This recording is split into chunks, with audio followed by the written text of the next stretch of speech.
Writing music that puts even the long-lasting flavor of Five Gum to shame is often too big of a hurdle to expect writers to clear every time they make a song. Music isn't this linear function meant to fill a void in the marketplace. At least it shouldn't be if you're wanting it to age like a fine wine versus a sour glass of milk. Sometimes you need to swap lenses to look at a song as it ages, and unfortunately for me, I'm tackling a set of modern rock and alternative songs from the past 25-ish years that, for whatever reason, did not age well.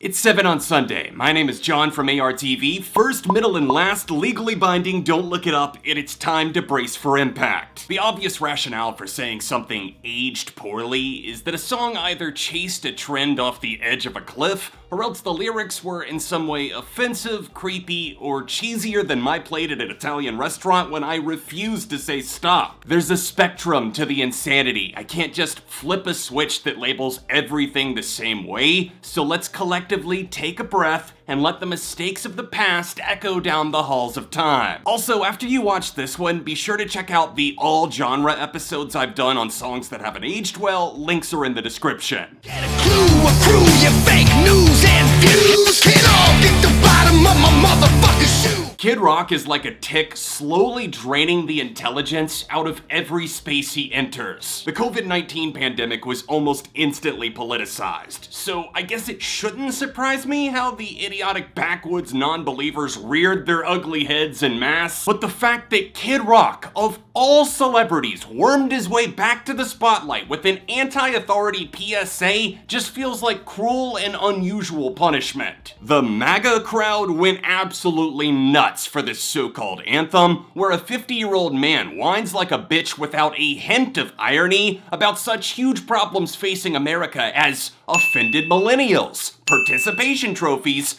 and absolutely refusing to grow as a person because he's fucking awesome and ain't nothing gonna change me. This new Kid Rock song is fucking incredible, I gotta tell you. Everyone in the iTunes review. Wow, so brave. Every true patriot needs to hear this. Yes, baby. I understand, okay? I'm right on top of that. Hashtag don't tell me how to live. Post. His moronic bars about being the dopest Hellraiser on the block is enough to give any sane person a secondhand napalm of cringe, but it's the conviction with which he tries to sell his moronic rhetoric that makes me laugh out loud anytime I think about its existence. Strong if I can, but I am only a man, so I take her to the can. It's the wrong way. Wrong Way to many is ska punk royalty. Hell, even to me to some degree, because despite the problems we'll get into, I really can't help but still like this song. It's too damn catchy. Sublime were just breaking out when frontman Bradley Nowell died of an overdose 2 months before their self-titled album containing this ill-fated song even saw the light of day. The track is really addictive, so naturally there's a side effect, the one here being the small detail that it's not written from Bradley's POV, it's written from a guy who feels kind of bad, but still ends up having relations with a teenage prostitute, probably, definitely, maybe. In trying to shed some sort of light on what was and is the serious problem of sex trafficking, Sublime made it all feel borderline whimsical when talking about 14-year-old Annie who got pimped out by her drunk-ass dad. Allegedly, the Sublime frontman wrote this about an encounter he had with a girl in his neighborhood at age 16, so I'm not trying to throw out an accusation against any real-life person, but given the shadier corners of their discography, like Date Rape or Mary, Wrong Way leaves me conflicted.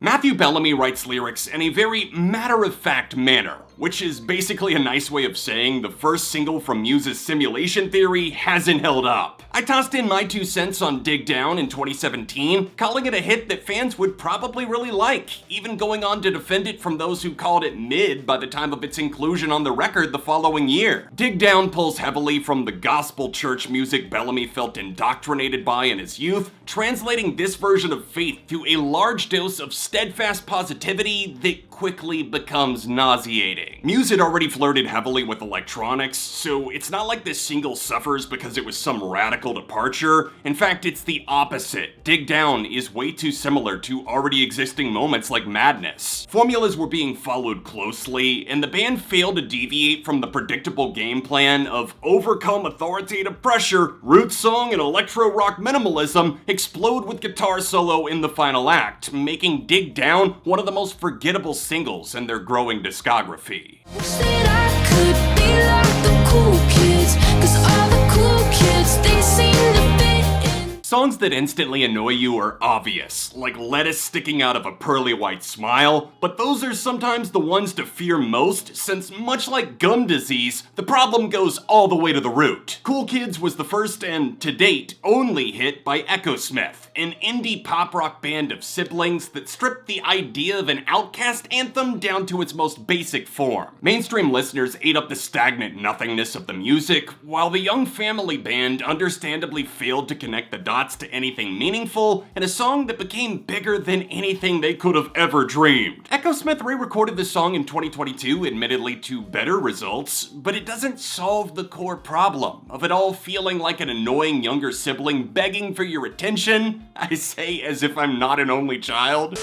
I hear more of a genuine effort in their newer music compared to the long eye rolls of their flagship single, which was a helplessly pandering, generic, audible manifestation of a doctor's office waiting room at a CW show. Echosmith is more talented than one disparaging single would imply, but they're still the definition of meh, and Cool Kids is tepid, impersonal, and dull. Let you fall for every empty word I say. The loss of innocence is a common thread throughout brand new's emo classic Deja Entendu, and as we tip past the halfway point of that album, we get a glimpse of something that once seemed more innocent than the nightmare swimming beneath the surface. Vocalist and primary lyricist Jesse Lacey was one of the first faces held accountable at the start of the Me Too movement, and while the details of the allegations against him are widely misinterpreted, exaggerated, or flat out made up, I have to ask, was anyone actually listening to this band before 2017 thinking, wow, this singer sounds like such a nice, happy guy. I bet he has a healthy relationship with sex. That almost makes it sound like I'm blaming fans for his alleged abuse, which I'm not, but the details of Lacey's intense struggle with good versus evil is quite literally the life force of brand new's DNA. Me versus Maradona versus Elvis is the unfortunate pinnacle of Lacey's sexual addiction. His lack of belief in his own future leads him to see his surroundings as an environment to manipulate and bend to his will. Although this song was 14 years old when the allegations surfaced, people were understandably drawn to this one in particular, almost as if it was an autobiographical red flag admission of guilt. It feels juvenile, icky, and almost out of place, especially now, but I still have so much love for the musical atmosphere, which makes for a really weird dichotomy. Vincent Accordi's sublime guitar burns slowly to an eventual beautiful explosion that doesn't erase Jesse's harm or deceit, but it does create a place where the music can exist separate from the words. Girls become lovers who turn into mothers, so mothers be good. Early John Mayer music hits like drowning in a cloud of cheap cologne. It's a distraction doing its damnedest to make you feel charmed without actually doing much of anything, slipping in enough backhanded compliments to make you wonder what the hell could possibly satiate this guy. Fucking guy. I say that as someone that generally likes Mayer's music. He's got a few really good albums like Continuum and Battle Studies, and as a guitarist, he's masterful. Daughters is neither good nor masterful. It's an overcast, sappy slog that manages to throw adjectives like patronizing, smug, and out of touch into a wood chipper, along with that musty guitar that plays the same boring chords ad nauseum. He describes a woman who he sees as unstable, maybe even undateable, and boils all of her problems down to abandonment issues from daddy. Fathers, be good to your daughters. Daughters will love like you do. That's just a weird thought. And of course, some of that is the imagery I'm choosing to associate with it, fine. But right after that, he sings girls become lovers who turn into mothers in that feathery pillow cloud voice that makes my skin crawl. Time to take the mic skills.